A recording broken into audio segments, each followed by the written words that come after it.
Paediatric rehabilitation കുട്ടികളുടെ ജന്മവൈകല്യം അല്ലെങ്കിൽ ജന്മനാ ഉള്ള വൈകല്യങ്ങൾ ഉണ്ടാവാം. ചില ആളുകൾക്ക് ജനിതക വൈകല്യങ്ങൾ ഉണ്ടാവാം. ചില കുട്ടികൾക്ക് ഉണ്ടാവുന്ന പ്രശ്നങ്ങൾ പഠനത്തിൽ വൈകല്യം ഉണ്ടാവാം. ചിലർക്ക് ഓർമ്മക്കുറവ് പോലെ അല്ലെങ്കിൽ അടങ്ങിയിരുന്ന് ഒരു കാര്യം ജോലി ചെയ്യാൻ അല്ലെങ്കിൽ നമ്മൾ കുട്ടിക്ക് കൊടുത്തുള്ള കളിക്കാനോ അല്ലെങ്കിൽ അതിനേർപ്പെടുത്തിയിട്ടുള്ള എന്തെങ്കിലും കാര്യങ്ങൾ ചെയ്യാൻ പറ്റാതിരിക്കുക. നമ്മൾ പലപ്പോഴും നമ്മൾ കണ്ടിട്ടുണ്ടാവും, എന്താ ഈ കുട്ടി ഇങ്ങനെ അടങ്ങിയിരിക്കാത്തത്, അല്ലെങ്കിൽ എന്താണ് ഈ കുട്ടിക്ക് പറ്റുന്നത്, അല്ലെങ്കിൽ എല്ലാ കുട്ടികളും ഇങ്ങനെയാണോ, നോർമലാണോ?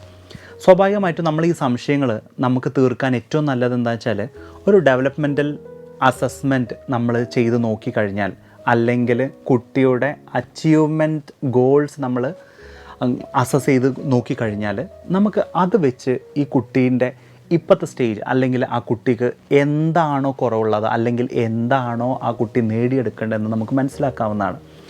അതായത് ഡെവലപ്മെൻറ്റൽ തെറാപ്പി, അതനുസ്യൂതമായ ചികിത്സാ രീതികൾ, പിന്നെ അതിൻ്റെ കൂടെ തന്നെ കുട്ടീനെ നോക്കുന്ന രക്ഷിതാക്കൾക്കും കുട്ടീൻ്റെ ടീച്ചേഴ്സ് ഇവരെല്ലാം ഉൾപ്പെടുത്തിക്കൊണ്ട് നമുക്ക് അവർക്കൊരു ഗൈഡിങ് കൗൺസിലിംഗ് കൊടുത്തു കഴിഞ്ഞാൽ ആ കുട്ടീൻ്റെ ജീവിതത്തിൽ സാരമായ മാറ്റം നമുക്ക് ഉണ്ടാക്കിയെടുക്കാവുന്നതാണ്.